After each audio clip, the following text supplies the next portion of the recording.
वालेकुम अस्सलाम। इब्न हजर के बारे में आपने सवाल किया है कि इनकी ज़िंदगी के बारे में कुछ बताएं, क्योंकि इनके बारे में बरेलवी अजीब व गरीब बात करते हैं और इनकी इबादत कोट करते हैं रफ़ा यदैन के मसले में और कभी गैरुल्लाह से मदद मांगने के मसले में।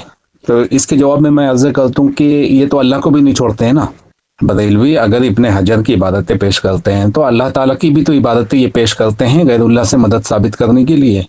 यानी कुरान की आयत को भी तो अपने हिसाब से तोड़ मरोड़ के पेश करते हैं, गलत तावील करके। ये किसी को नहीं छोड़ते हैं। इसका मतलब नहीं कि इब्न हजर बिदअती थे या रफ़ा यदैन नहीं करते थे। इनका बावा आदम ही निराला है, इनकी वजह से किसी की शख्सियत मशकूक नहीं हो सकती। ये बात आप अपने दिल से निकाल दो। बहरहाल इब्न हजर एक मुहद्दिस थे।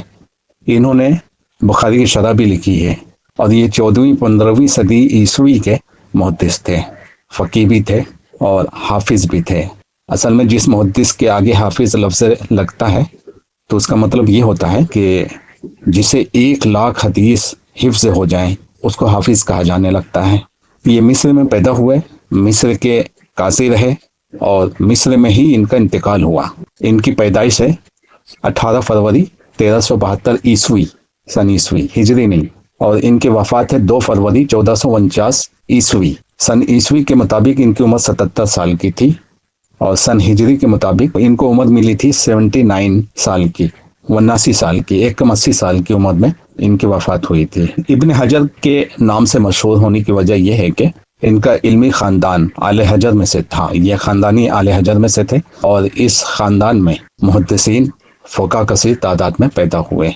इनकी तसनीफ़ के बारे में थोड़ा सा डिटेल से मैं जिक्र करूँगा। इल्म हदीस के फ़नून में पहले ये बता दूं कि ये मुहद्दिस थे, मुक़ल्लिद नहीं थे। मुहद्दिस कभी मुक़ल्लिद नहीं होता है, इतना ख्याल रखना। लोगों ने इन्हें शाफ़ई कहा है, लेकिन मुक़ल्लिद तो चाहता है कि किसी न किसी का मुक़ल्लिद मुहद्दिस भी हो, लेकिन ये शाफ़ई भी नहीं थे। वैसे ज़्यादातर लोग इन्हें शाफ़ई समझते हैं।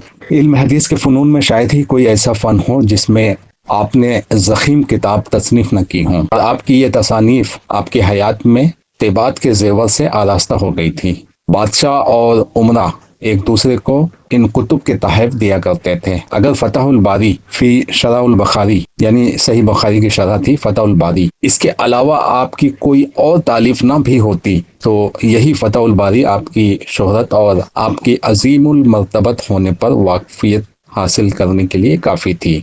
इस बात में कोई शक और शुबा नहीं है कि आपकी ये किताब सुन्नत नबवी के लिए कामूस का मुकाम रखती है। इसका मुकदमा मुकम्मल करने के बाद आपसे 817 हिजरी में इसकी तालीफ का आगाज करके शुरू रजब 842 हिजरी में इसकी तकमील की, यानी 1842 हिजरी में इसे मुकम्मल कर दिया था। और इसकी तकमील पर आपने एक दावत आम का एहतमाम भी किया था, जिसमें तमाम आम और ख़ास मुसलमान शरीक हुए। इस दावत पर आपने 500 दिनार खर्च किए और एक बादशाह ने आपसे ये किताब तलब करके 300 दिनार में खरीद ली। उनकी किताबों की तादाद 150 से ऊपर बताई जाती है, लेकिन वो अपनी कई तसानीफ कई किताबों से मुतमईन नहीं थे और उन पर नजर सानी की ख्वाहिश रखते थे, मगर हालात ने उन्हें ऐसा करने का मौका नहीं दिया। इब्न हजर की मारूफ शागिर्द सखावी ने उनके अपने अल्फाज में उनकी इस अदम इत्मीनान का जिक्र किया है। उनके मुताबिक इब्न हजर ने अपनी कई तसानीफ अपनी ज़िंदगी के इब्तिदा में तहरीर की थी और उन्हें अफसोस था कि उन्हें उन तसानीफ को नज़र सानी या बेहतर बनाने का मौका नहीं मिला, मगर उन्होंने बाज़ अहम तसानीफ के बारे में ख़ास इस्तिस्ना जिक्र किया और फरमाया कि सिर्फ मेरी फतहुल बारी यानी शरह सहीहुल बुखारी, इसका मुकदमा और लिसानुल मीज़ान और वो तसानीफ जिन्हें मैं किसी हद तक मुकम्मल और पालिश शुदा समझता हूँ। यानी इन्होंने जो किताबें लिखी हैं उनमें बड़ी गलतियाँ भी थी, इसलिए वो मुतमईन नहीं थे, यानी ज़ईफ़ और मौज़ू और रिवायतों की भरमार थी।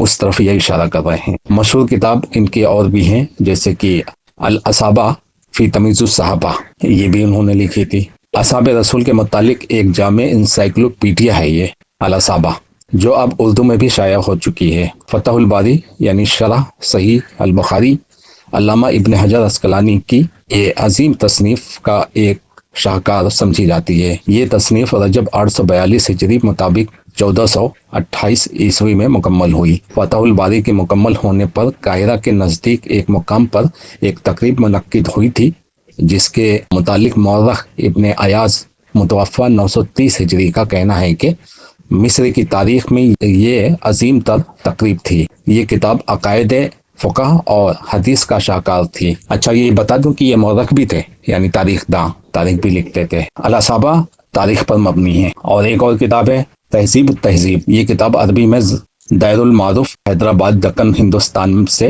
1335 عیسوی میں شائع ہوئی تھی۔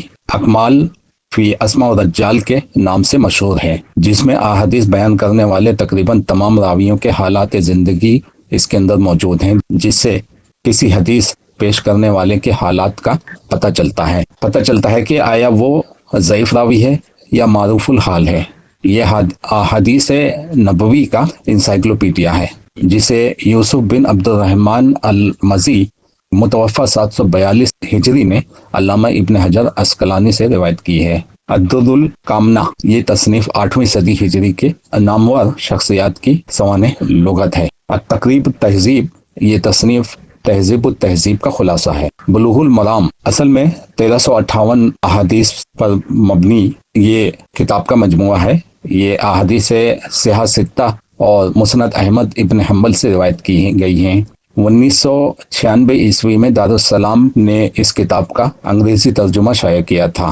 حسین بن محمد المغربی نے اس کی شرح البدر التمام کے نام سے لکھی اور محمد ابن اسماعیل الامیر الصنائی نے سبل الاسلام کے نام سے شرح لکھی۔ ان کی کافی لمبی ڈیٹیل ہے، لیکن میرا خیال ہے کہ اتنا کافی ہے۔ یہ ایک محدث تھے، مورخ تھے، علامہ تھے، فقیہ تھے، حدیث کے حافظ تھے۔ ان پر مقلد کا اطلاق نہیں کیا جا سکتا۔